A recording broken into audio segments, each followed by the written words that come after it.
If you've been watching the channel for a while, by now you will know that I'm somebody who likes to try different business plans. I've tried it all, and one of the most spoken about business plans on the internet is an e-commerce store, often operated through Shopify. I've tried it in the past, and in recent weeks I've tried it again, and actually yesterday I made my very first sale ever selling on Shopify. As my eBay store has grown, I've seen sales over there, and I'm now expanding to new channels, and Shopify is obviously a big one, because it gives you the opportunity to brand your own shop, and it also takes away fees and some of the rules when selling on platforms like eBay and Amazon. So it seems like a great platform for someone like me to jump to. But I want to talk to you guys about how I was able to make my very first sale on Shopify, and how you guys can probably do so too, because many people like to talk about the wins that you can have on Shopify, but don't actually identify how this is done and the actual reality of it. So first things first, when people talk about jumping onto Shopify, they often talk about setting up a store and running ads. This is arguably the best way to do things. And I think the reason why most people fail on Shopify is less to do with their ads and more to do with their store. For example, many gurus talking about having a single shop, which is how I do it, but they only have one item in that entire shop, which means that obviously when people come onto that shop, they see one item, and if they don't like that item, there's no chance that they're going to buy from you.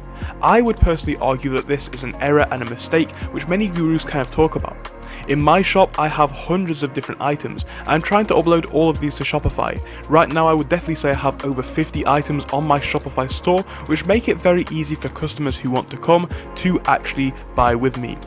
More importantly than the product though, I would say that is the website. These two things must go hand in hand, because if you have a good website and a bad product, people aren't going to buy, and the same is true if you have a good product and a bad website. People will feel like it is not a good site to buy from, and they won't trust you. So if you can't do website design and if you don't have the time to learn, it's probably a good idea to pay somebody to do it, and it will obviously help you in the long run, because having a bad website is not going to make you the sales to begin with. So once you have an idea for a product and once you have an idea for what your website's going to look like, there's so many little intricacies that you have to update, because you might think you have a good website, but have you got it fully formatted? Does it say powered by Shopify in the bottom? Are your refund and return policies and your shipping policies clearly stated? These are the things that customers actually look for, because they need to know that if anything goes wrong with their order, your store has a way to solve their issue. That's what's going to make them feel comfortable, and that's what you have to account for. It has to be as easy for the customer to spend money with you as possible.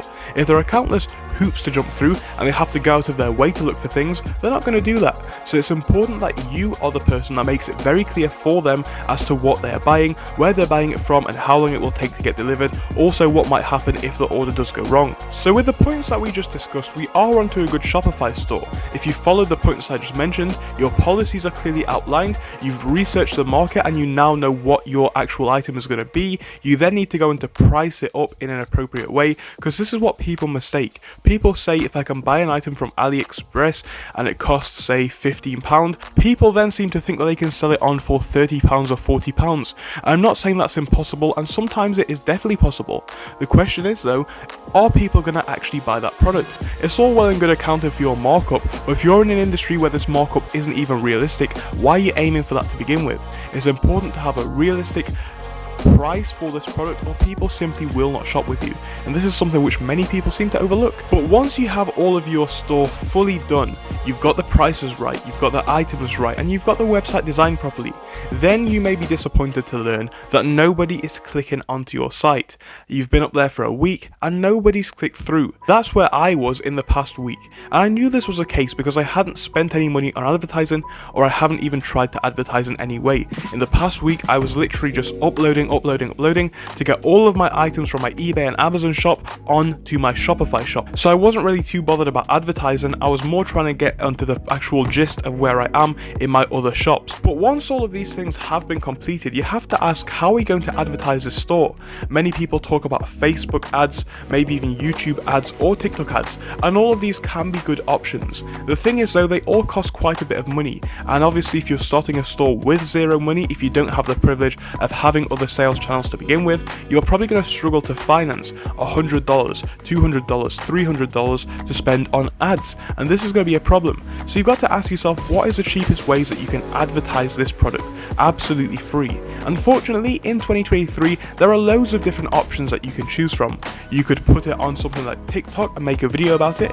You can put it on something like Facebook and make shorts. In fact, every platform out there now has a short form content page, and this is really good because people scroll through these at rapid paces. If you can make an item look good, it's only a matter of time, I would estimate, before one of your videos actually goes quite viral and you will actually be able to advertise through that. But why limit yourself there when there are other sales channels that you could possibly advertise through? For instance, can you advertise on other marketplaces? Like on Facebook, they don't necessarily accept payments through Facebook Marketplace, but can you then push those people across to your other stores, like your actual Shopify store? Especially when you're just starting out, you don't know if the shop's actually going to work, so you have to find a way to advertise this as cheaply as possible. You need to spend as little money as possible to make as much money as you can, and this is going to be difficult to begin with.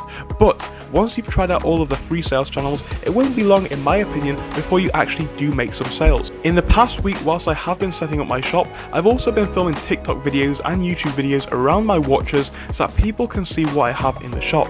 Then, if they want to buy, there's a clear link that they can click on, which will take them over to my website, allowing them to purchase from my store. I've also been advertising my watches in different forums, which allows people of interest in watches to come along and buy from me. And this is a really good sales channel because these people are already pretty far down the sales funnel. They already look for a watch, they're looking for a specific watch. If you have that watch and can advertise it to them, they'll probably come back and buy in your store. And this is how you drive traffic to your store. At least this is how I have been driving traffic to my store, to the point where I've made one sale. And then from there, when people actually click onto your store, now it's fully developed, you have to ask, are there other things that you need to do? For me, I added some discounts that people have the opportunity to buy watches for even cheaper, which still leaves me with a decent profit margin, but also it gives a customer sort of a bargain and makes them more inclined to actually press that button and follow all the way through. So hopefully this helped to explain it to you guys. I just wanted to explain some of the processes that I've been following to drive traffic to my store and also to ultimately make that sale. Thank you for watching the video, and I'll see you next time, and don't forget to subscribe.